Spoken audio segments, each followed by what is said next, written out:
So let's look at sight. What happens when the visual system is underdeveloped? As I said in the video, 85% of what we process is through our visual sense. Therefore, if a child's eyes are working separately, not as one, they're sending multiple signals back to the brain instead of one coherent signal. And they'll have difficulty in every area of their life. And again, you can visit the research page on this as well. There's articles on that as well from Oxford. Some of the common traits are obviously low concentration, hesitant reading, or having to read things over and over and over again before you can get it. B's and D's been switched around the wrong way, or maybe numbers. Difficulty copying from the board, slow processing when taking in instructions, messy handwriting, lack of consequences. Okay, so let's just have a look at one of them. Let's have a look at the lack of consequences, because this is one that causes big problems in school, obviously. When a child does not understand that their actions have a consequence, it'll have a major impact on school and home. I will talk a lot about the various senses being switched the wrong way around, like B's and D's, for instance. But a child's ability to visually see in their mind the consequences of their actions can be switched the wrong way around too. They may not think before they act. They may not think before they speak, which we call having no filter. They'll be terribly sorry after the event, but they can't control the impulse to act. As teachers, how many times have you said, or indeed parents, how many times have you said, how many times do I have to tell you? And it just doesn't seem to go in. And even though you give them detention or you give them lines or whatever, and they could very easily go back and do the same thing the next day. And in fact, they generally forget to go for the detention, so they get another detention because they forgot to go for it. And there it goes on, okay? And it's just that wee slippery slope down. The lost cause. Children can be viewed as a lost cause. They can be it can be viewed as being bold or lazy, or just can't be bothered. And yet these are lovely, bright, kind children who just have difficulty proving it in the classroom on paper or whatever. There's actually a block stopping them from processing the consequences in their brain.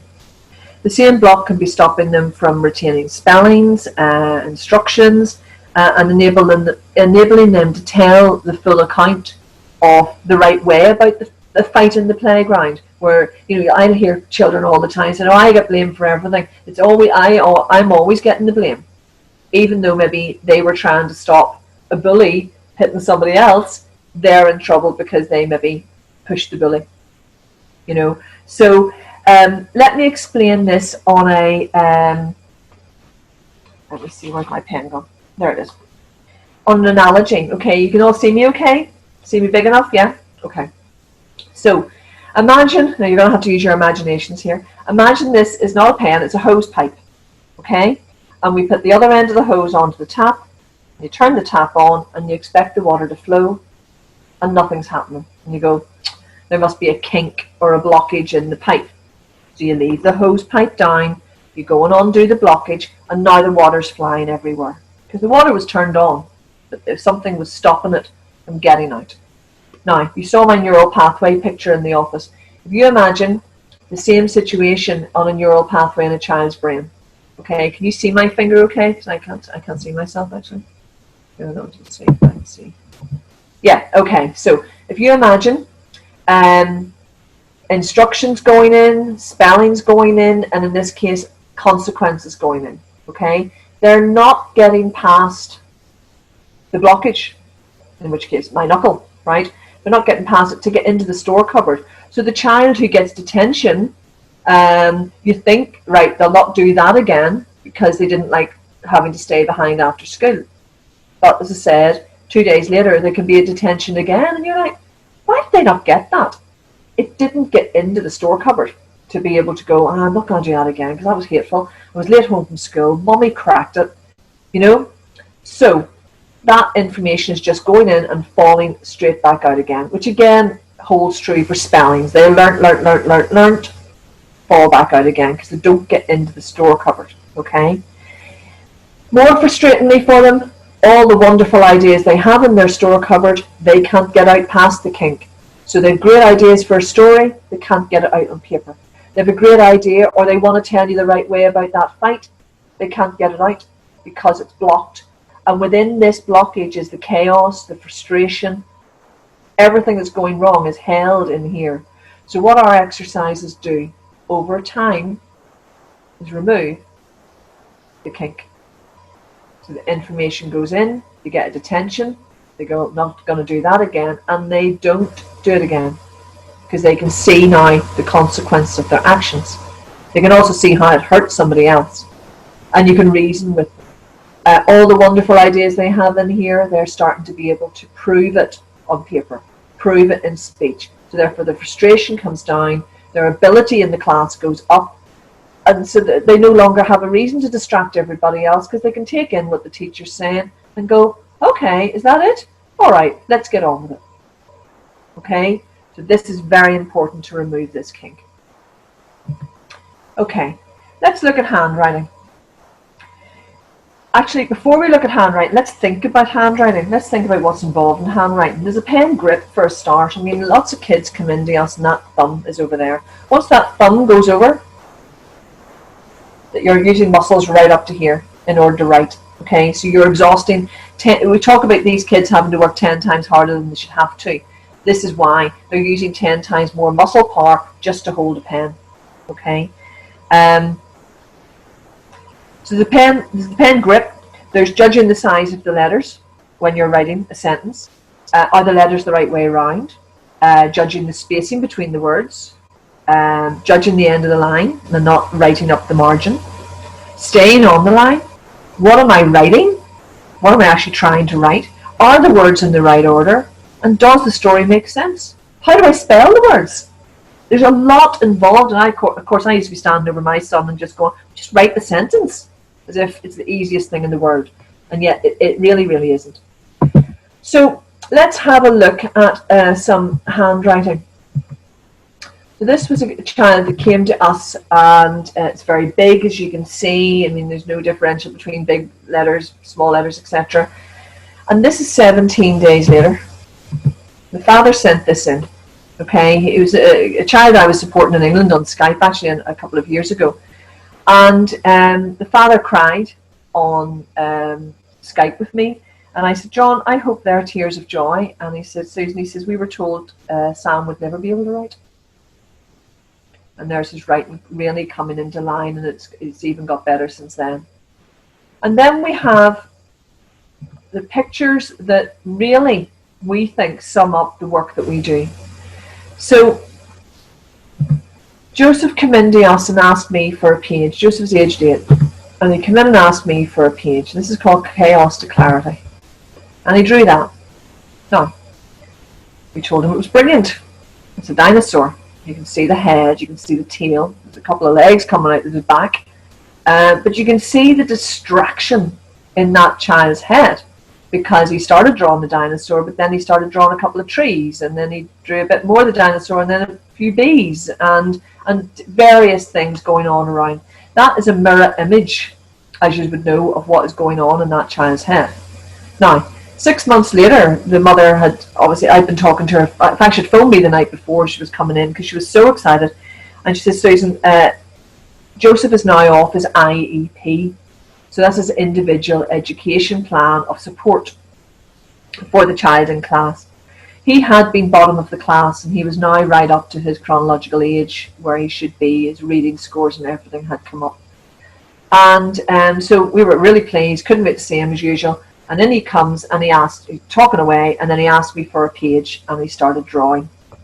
Now, I hope you are all sitting down, because that's what he drew. Now, that sums up what we do, because that is, his head is no longer in chaos. That kink is no longer there. That chaos and frustration and confusion is no longer in that child's head, and that child is now able to get on with it. We will send you a copy of that. Unbelievable, isn't it?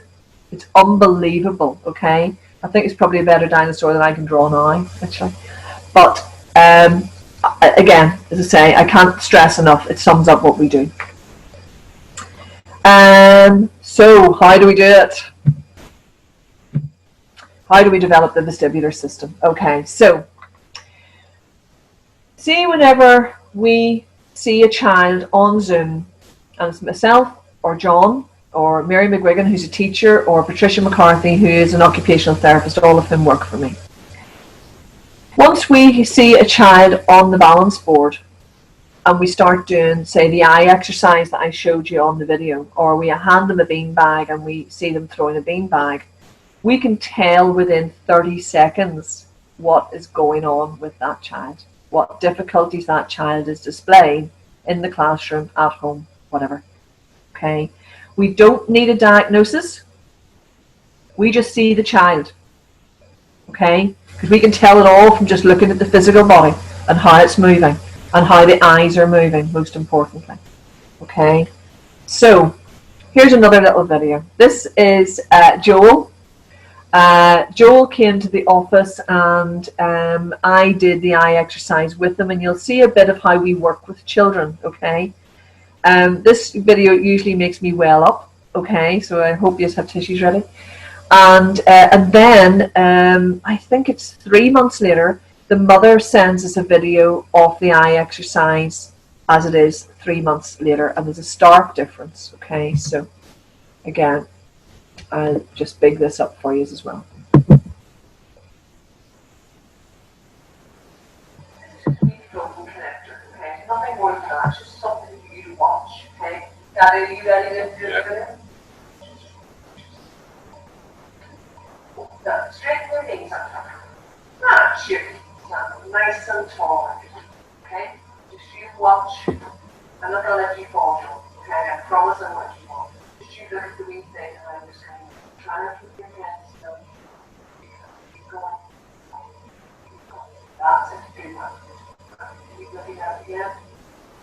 Okay. Nice. Hold your reach. Just that. Just get your head again.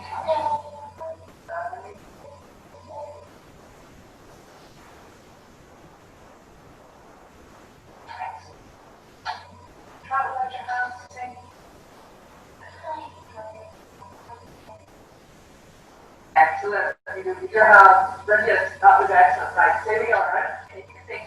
Now, we're running around the side to side. Okay? Sure. I got you.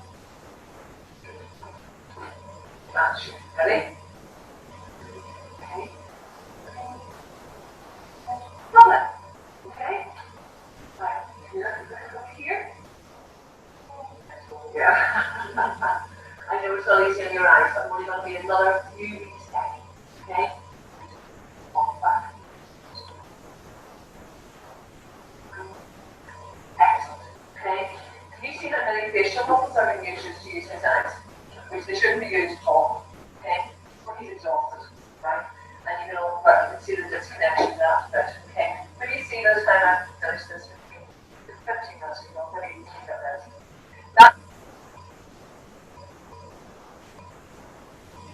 This is what Joel's mom told us at his 3-month review. Joel has been doing performance breakthrough exercises for 3 months now, and we believe that they are helping him to think more clearly about his actions and the consequences of his actions. I think his decision-making skills have been improved, and also his gross motor skills. At times, he is better able to control his frustration and also express himself more clearly. Okay, so again, just going through that, you can see where Joel was using all these extra muscles just to try and get his eyes to do what his brain was asking them to do, and he couldn't do it. He just could not focus on them. And then you see 3 months later, and it's like a different child. Okay, all those muscles are just at rest, and that child's head is no longer in chaos because he can now use his eyes without invoking the rest of his body. Okay, it's fascinating, really is. Here's a fascinating tip. If I can get it back on, hold on a second. Yeah, fascinating tip. Okay, as teachers, parents, or have you ever heard? You know, I know some of you are from the EA, and that have you ever heard that our children get stuck on words like, they can read words like horse, or garage when they're reading along, and yet they're getting stuck on words like got, at, the, is, in, all those high frequency words that we hear about. These children are visual learners, okay? So they can picture a horse, or they can picture a garage, but there is no picture for the, or is, or in, or at, and yet we pound and pound and pound these high frequency words and they can't get them. Now, the performance breakthrough exercises develop the visual system so that those high frequency words can be stored without the need for pounding and without the need for a picture connection. Okay, because if you'd ever had a problem with it, you wouldn't know that. Well, how am I on earth with anybody? I mean, you're coming across the word the all the time, and I used to be standing over my Peter and going, Peter, seriously, just sound out the two letters at, and you've said the word, but it didn't mean anything to him because there was no picture for it. Okay, so all these little things. And a lot of teachers don't know that actually. They're not taught that that there is actually a problem as to why they don't get these problems. Hold on, I'll go back on. Sorry. Okay, so it doesn't matter. The pictures of yous are at the very bottom of my slides. 10 years of experience and observations.